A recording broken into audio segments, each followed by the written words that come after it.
था या करता था, तो उसके लिए कुछ कोई भी चीज़ असंभव नहीं। नहीं है सकलिए तो हम अपन इनकर पापा प्राइवेट नौकरी तहन सरकारी नौकरी नमस्कार दोस्तों, मैं स्वागत शर्मा आपका स्वागत करता हूं। जी हाँ दोस्तों, आपको बता दूं कि आज मैं जो खबर लेकर आया हूं वो बहुत ही खास है, क्योंकि आज हम लोग एक आंगनबाड़ी सेविका के बेटे से बात करने जा रहे हैं या फिर उनके बारे में जानने जा रहे हैं।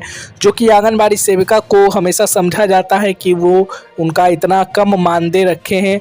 बिहार सरकार, मध्य प्रदेश सरकार, उत्तर प्रदेश की सरकार बहुत कम मानदेय रखी है। इस कारण से उनको उतना इज्जत नहीं मिलता है जितना उनके काम का दर्जा है और जितना वो लोग मेहनत करते हैं।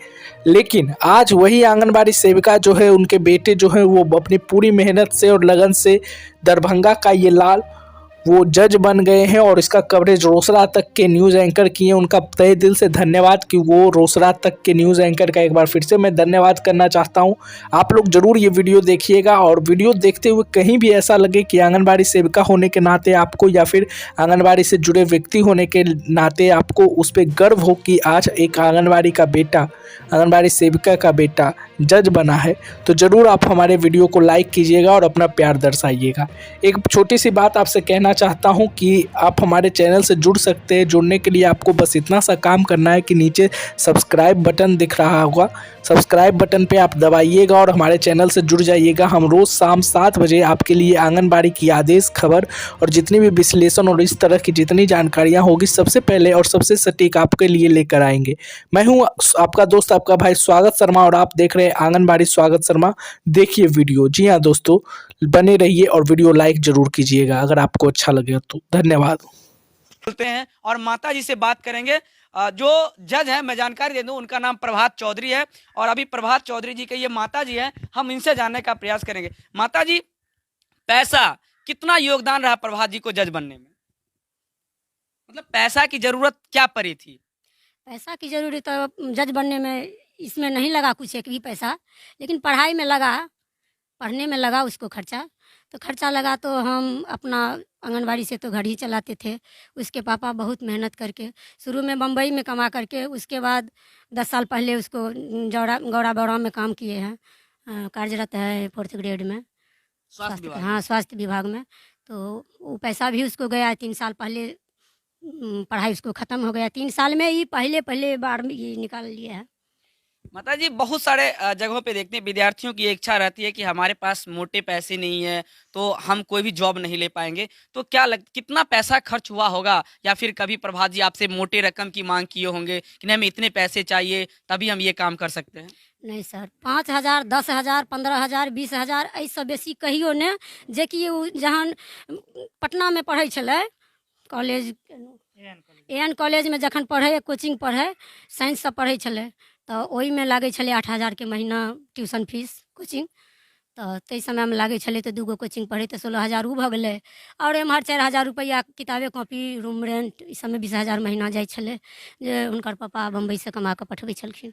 कखनो ई एहसास नहीं भेल जे हमर लड़का पढ़े छे, एते पाई मांग रहल छे, काल्हि के दिन में की होते नहीं होते, इस बढ़िया पढ़नाइ छोड़ा दिए? नहीं सर, होइ तो छलै जे जँ हमरा घरो घराड़ी बिका जाए तऽ ओकरामे लगेबै, किया तऽ उ मेहनत बहुत करै छै आ जखन तखन ओकरा इनाम प्राइज भेटै छलै, ओहि सबसँ होइ छलै जे किछु कऽ लेत, तऽ ताहिसँ खर्च करैमे नहि आँखि लागै छलै। हाँ, सबमे ओ फर्स्टे 99%, 98% के नंबर आनै छलै। तो ओहि सबसँ खुशी मन होइ आ कहिए जे आब नहीं सकबै, आब नहीं सकबै। तो हमरा सबके बेसी जमीनो जथा नहि, 10 कट्ठा जमीन छै, तऽ कहिए जे पहिले भरना लगायब। तखन आइ 3 साल पहिले पढ़ाई खत्म केलकै तऽ सब हल भऽ गेलै। खेत सब एहन नौबत किया छे? सब पढ़ाई करै छलै जे समय में, ताहि समय ओकरा कोचिंग में बेसी खर्चा होइ छलै। ये माता जी है, अपनी टूटी फूटी भाषा में वो सारे चीज़ों को बताइए। और प्रभात जी के ये भाई, हम इनसे ज़्यादा जानकारी लेंगे। क्या नाम हुआ सर आपका? जी, मेरा नाम विक्रांत कुमार चौधरी। सर, प्रभात जी के आप बड़े भाई हैं, जैसा कि आपने पहले बताया था। तो प्रभात जी के बारे में बहुत कुछ आप जानते होइएगा। जी उनकी पढ़ाई जो शुरुआती दौर था वो कैसा था? जी, शुरू में सर्वप्रथम गांव से ही पढ़ाई स्टार्ट हुआ था हम दोनों भाई का। तो यहाँ भी पढ़ने में वो अच्छा था, लेकिन बाद में यहाँ से कोचिंग की उतनी अच्छी व्यवस्था नहीं थी गांव घर में जो प्रायः देखा जाता है। तो पिताजी उसको यहाँ से लेके जहानाबाद हॉस्टल में लेके गए थे। हम दोनों भाई को बोला गया था चलने के लिए, लेकिन स्थिति उतनी अच्छी नहीं थी, तो पढ़ने में वो बचपन से ज़्यादा तेज़ था। तो मैंने भी बोला नहीं, मैं नहीं जाऊँगा, इनको ही लेके जाइए आप। तो सर उसके बाद जहानाबाद से वो उन्होंने 10th तक किया। उसके बाद फिर पटना एएन कॉलेज में आईएससी बीएससी, तो वहाँ पे एएन कॉलेज भी टॉप किया था। उसके बाद फिर गया में सेंट्रल यूनिवर्सिटी गया में गया था, तो वहाँ पे एलएलबी और एलएलएम किया था मास्टर डिग्री। उसके बाद पिछले 3 साल से अभी वो लॉ रिसर्च के रूप में भी काम कर रहे हैं रांची में।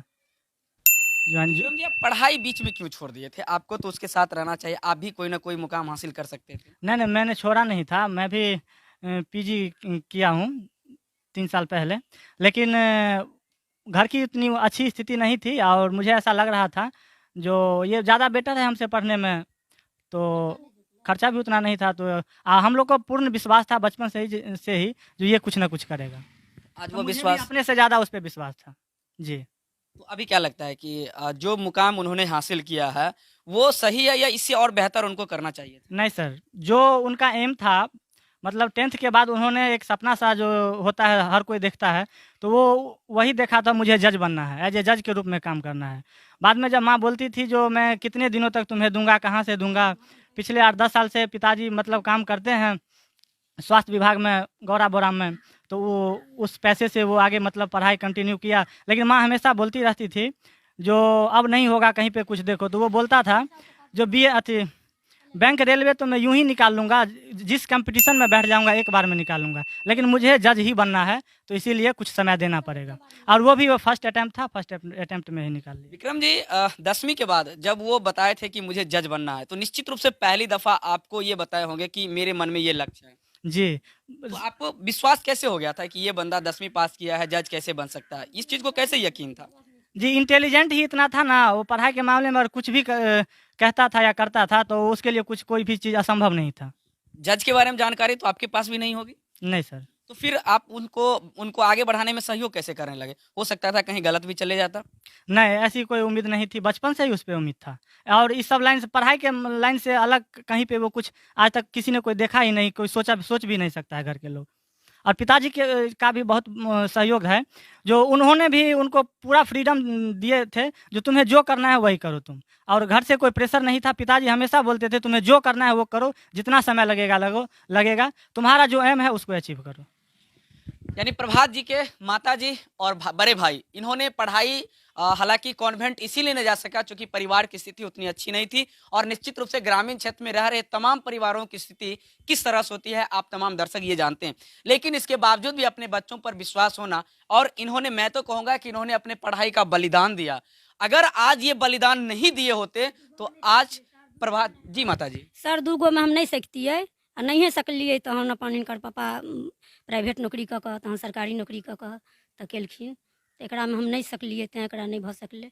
आ ओकरा से कनी दबो पढ़े में रहे।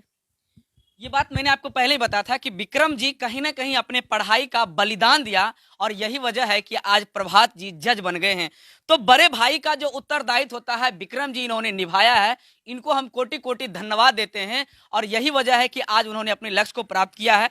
लेकिन मन में लक्ष्य होना बहुत ही जरूरी है। अगर आपके मन में लक्ष्य होता है तो कामयाबी हमेशा कदम चूमती है, और जो आपके सामने समस्याएं आती है वो समस्याएं आपके लिए एक परीक्षा का काम करता है। उसमें अगर आप खरे उतरते हैं तो लक्ष्य बहुत ही जल्दी मिल जाता है। लेकिन जो प्रभात जी हैं, हम उनसे भी बातचीत करने का प्रयास करेंगे, हालांकि वो अभी घर पे नहीं है। जैसे ही वो घर पे आएंगे तो हम उनसे भी बातचीत करके उनकी तमाम इच्छाओं को, पढ़ाई व्यवस्था को दिखाने का प्रयास करेंगे। फिलहाल आप इस घर को देख सकते हैं, शायद इससे प्रतीत होता है कि इसी घर में उनका जीवन यापन होता था। और इस और भी घर को आप देखिए, इन दोनों घरों को देखने के बाद आपको साफ स्पष्ट आएगा कि यही उनका जन्म स्थान है, और इसी जगह से अपने वो कैरियर की शुरुआत किया था। और जब 10वीं पास किया था, उनके मन में लक्ष्य था कि हम जज बनेंगे, लेकिन चारों तरफ उनके पास अंधेरा था। यही वजह है कि आज उन्होंने लक्ष्य को रखा और अपने लक्ष्य को प्राप्त कर लिया। फिलहाल हम यहीं पर रुकेंगे, लेकिन ये जो प्रयास है प्रभात जी से बात करने का हमारा निरंतर जारी रहेगा। रोसराता के साथ मैं प्रशांत।